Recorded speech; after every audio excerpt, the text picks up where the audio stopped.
E a gente agora começa a falar dessa Supercopa do Brasil, que é amanhã, e vamos direto a Brasília. E quem está sempre em cima de absolutamente todos os lances, né, e vai trazer as informações, eu tenho um prazer de chamar aqui no Seleção Sport TV, é o meu amigo Eric Faria, que já está lá no gramado, né, acompanhando bem de pertinho. Fala, Eric, tudo bem? Boa tarde, bem-vindo à Seleção. O que você traz para a gente de informação daí de Brasília? Fala, Guido, boa tarde, bom falar contigo, meu amigo Roger, Losete, Henrique, um abraço para todo mundo que está acompanhando a Seleção. Pois é, estamos aqui no Mané Garrincha, vamos acompanhar nesse sábado a primeira grande final, o primeiro grande jogo do futebol brasileiro em 2023, né? Reunindo esses dois clubes que vêm dominando o futebol brasileiro nos últimos anos, conquistando os principais títulos, inclusive com representantes nessa lista que vocês estavam mostrando há pouco, ou seja, teremos certamente um grande jogo aqui no Mané Garrincha, o público já respondeu, foram colocados à venda 65 mil ingressos, restam pouco menos de 2 mil ingressos. Todas as entradas para a torcida do Flamengo estão esgotadas. Esse restinho que falta aí é para a torcida do Palmeiras, que certamente até amanhã, a hora do jogo, vai acabar também esses ingressos. E eu vou tentar mostrar um pouquinho aqui, ó. Naquela parte de lá vai ficar a torcida do Palmeiras e atrás daquele gol vai ficar a torcida do Palmeiras. Nesse setor que eu estou aqui vai ficar a torcida do Flamengo e aqui à minha direita, à esquerda de quem está vendo em casa, vai ficar a torcida do Flamengo. A gente não vai ter torcida mista aqui em Brasília, vão ser 4 setores, 2 para a torcida do Palmeiras e 2 para a torcida do Flamengo. Evidentemente que nos camarotes certamente teremos torcedores misturados, mas assim, a grosso modo, a gente vai ter o estádio bem dividido com torcedores do Palmeiras e com torcedores do Flamengo. As duas delegações vão chegar aqui daqui a pouquinho ao Distrito Federal, assim, intervalo de menos de 1 hora entre as duas chegadas. A previsão do Flamengo é até às 5 horas e a do Palmeiras entre 5h40 e 6 horas da noite, se não atrasar nada. As duas equipes chegam aqui no início da noite à capital federal. E uma outra curiosidade super legal, os dois hotéis estão muito próximos, separados por apenas 260 metros. Então é até importante que o policiamento fique esperto, porque a gente vai ter torcedor do Flamengo para recepcionar o Flamengo e vai ter torcedor do Palmeiras para recepcionar o Palmeiras, e é sempre muito perto. E a gente sabe que ao longo dos anos a gente teve muitas confusões envolvendo essas duas torcidas. Então é bom o pessoal aqui de Brasília ficar esperto, porque está começando o ano e a gente não quer começar o ano com cenas lamentáveis, né? Falando um pouquinho do time do Flamengo, vai ser apenas o 4º jogo, né, do Vitor Pereira comandando a equipe principal do Flamengo, né? Foram 3 jogos pelo Campeonato Carioca, 2 vitórias e 1 empate. A gente tem um campinho para mostrar. Eu acredito que o Flamengo vai jogar com aquele time que o Vitor Pereira escalou no primeiro jogo dele, né? Com o Santos, com o Varela. Aliás, não foi o primeiro jogo, porque o Fabrício Bruno jogou aquele primeiro jogo e o Léo Pereira vai ser titular, né? Então, Davi Luiz, Léo Pereira e o Ayrton Lucas. No meio-campo, Thiago Maia, o Gerson, o Everton Ribeiro, o Arrascaeta. Na frente, o Gabigol e o Pedro. Falando um pouquinho do Gabigol, o Gabigol tem números impressionantes em jogos decisivos, né? São 12 gols em finais que ele disputou com a camisa do Flamengo. Nas 3 últimas Supercopas, por exemplo, o Flamengo participou das 3 últimas edições, né? Ganhou do Atlético Paranaense em 2020, ganhou do próprio Palmeiras em 2021 aqui em Brasília, essas 2 finais, nos pênaltis contra o Palmeiras. Uma pena que o estádio estava vazio, foi assim durante o período da pandemia ainda, então a gente não teve público. E no ano passado, em Cuiabá, a decisão foi contra o Atlético Mineiro, o Flamengo perdeu nos pênaltis. E nessas 3 finais, o Gabigol fez gol. Fez um gol contra o Atlético Paranaense, fez um gol contra o Palmeiras e fez um gol contra o Atlético Mineiro. Ou seja, os números do atual camisa 10 do Flamengo em jogos decisivos são espetaculares. Fez gols nas finais da Libertadores, enfim. E ele certamente vai disputar agora a primeira final dele vestindo a camisa 10 do Flamengo. Estou aqui à disposição de vocês para tirar qualquer dúvida desse super jogo, dessa super final, dessa Supercopa, Guido. Legal demais, Eric. Eu queria te fazer uma pergunta, porque ontem eu vi uma imagem do alto e o gramado parecia estar em ótimo estado. Eu queria só ouvir uma impressão sua que está pertinho aí, se realmente o gramado está de fato bom ou se tem aquela maquiagem que às vezes a gente vê que a organização consegue fazer. Então, o pessoal aqui está até cuidando dele agora, fazendo as marcações. O Carlos 30 vai mostrar um pouquinho, eu vou até sair aqui um pouquinho da frente da câmera, ele vai mostrar para a gente. Então, durante toda a manhã, o pessoal estava cuidando do campo, fazendo corte, né, deixando ele com duas cores, né, um verde mais claro e um verde mais escuro. É importante a gente lembrar que não tem jogo aqui no estádio Mané Garrincha desde agosto do ano passado, quando a gente teve um jogo pela Série B do Campeonato Brasileiro, entre Cruzeiro e Chapecoense, me informa o produtor Bernardo Pombo, que não perde nenhuma informação. Ele me passou essa informação aqui sobre o último jogo do estádio Mané Garrincha, ou seja, o gramado tem que estar em boas condições, né? A gente teve setembro, outubro, novembro, dezembro e janeiro todo. São 5 meses sem jogos de futebol aqui no Mané Garrincha e olhando daqui de perto, parece realmente, tá bom, a gente ainda tem quase mais de 24 horas para a hora do jogo, ainda dá para dar uma melhorada ainda mais no gramado, né, para a gente ter um tapete. Os dois times merecem, afinal de contas, são dois timaços. Vou voltar aqui para frente da câmera. E o estádio também está todo sendo decorado, né? A gente sabe que a CBF, nesses últimos jogos, tem feito um trabalho muito bacana, customizando os estádios onde acontece a final da Supercopa. Dá um clima bacana, assim, a gente vê muito isso acontecendo no futebol europeu. E esse jogo foi incorporado ao futebol brasileiro há pouco tempo. Foi reincorporado, né? A gente teve 2 edições lá atrás, nos anos 90, em 1990. O Grêmio ganhou do Vasco e em 1991 o Corinthians ganhou do Flamengo. Aí a gente ficou com esse hiato todo sem Supercopa e voltou a ter em 2020 com o Flamengo e Atlético Paranaense, como eu disse, em 2021 com o Flamengo e Palmeiras e no ano passado com o Flamengo e Atlético Mineiro e agora novamente com um suculento Flamengo e Palmeiras. E o que é legal desse ciclo vitorioso de Flamengo e Palmeiras, né? O Palmeiras fez praticamente todo esse ciclo vitorioso com o Abel. A gente lembra que teve um título paulista com Vanderlei Luxemburgo e um pouquinho antes um brasileiro com o Felipão, né? De lá para cá, o Abel conquistou a maioria dos títulos. E desde que o Abel assumiu o Palmeiras, o Flamengo já mudou de técnico várias vezes. Enquanto o Abel foi ganhando, o Flamengo também foi ganhando, mas com técnicos diferentes. Ganhou com Jorge Jesus, ganhou com Rogério Ceni, ganhou com Dorival, teve o Abel ganhando um campeonato carioca também, teve o Renato Gaúcho chegando a uma decisão de Libertadores contra o próprio Abel e agora tem essa nova era iniciando aí com o Vitor Pereira.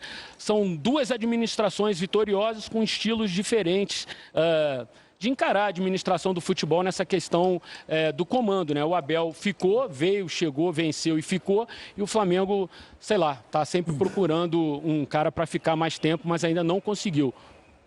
É verdade, isso realmente é bem interessante. Eric, obrigado demais, viu, pelas informações aí.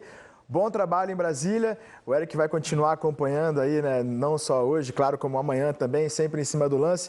A gente vai ter 4h30 da tarde, né? Bola rolando, mas o pré-jogo especial do Sport TV começa às 3 horas da tarde e ainda teremos também um seleção especial no sábado para te trazer a partir do 12h30, né? Vai te trazer ali todos os detalhes, te colocar no clima para esse jogaço Palmeiras e Flamengo. Valeu, Eric, obrigado. Até a próxima, meu amigo. Valeu, abraço. Bom programa para vocês aí. Tchau, tchau.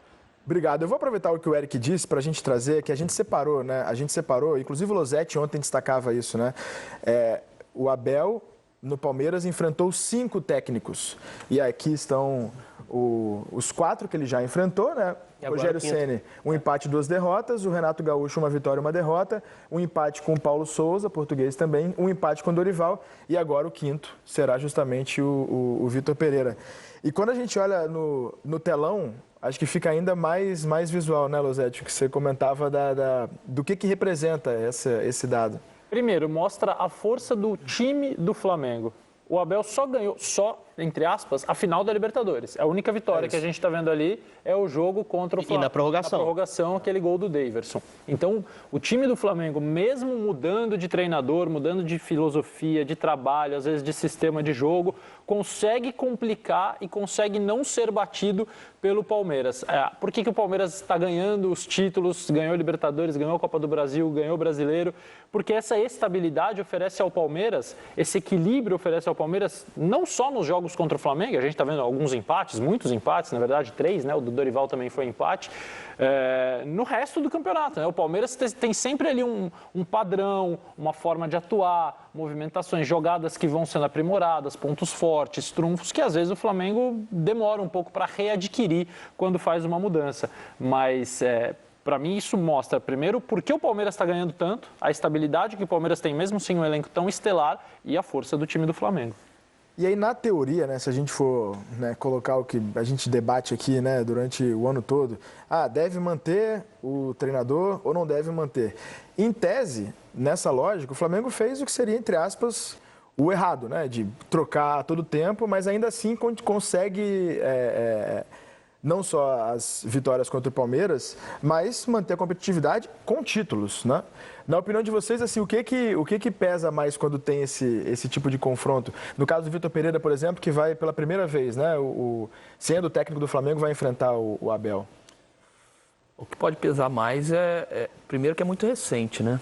O Flamengo ganha 2 títulos na mão do Dorival e, obviamente, o Vitor jogou, fez a final da Copa do Brasil contra o Flamengo e sabe como o Flamengo jogava. E aí eu acho que deve estar na cabeça dele moldar esse time para a sua filosofia de trabalho.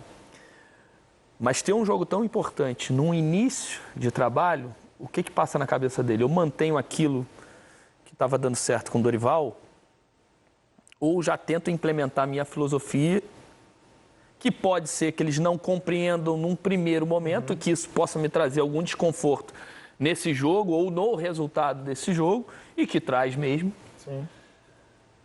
Então, eu acho que essa é a dúvida dele. Obviamente, nesses primeiros jogos, ele também teve times diferentes em campo. Então, não dá para analisar o que realmente ele pretende para essa partida. Mas, obviamente, ele já definiu, né? Estamos na véspera do jogo. Ele já definiu como ele vai para o jogo, taticamente, ou dentro da plataforma que ele treinou. Só que a gente só vai descobrir isso no jogo. Qual vai ser o Flamengo?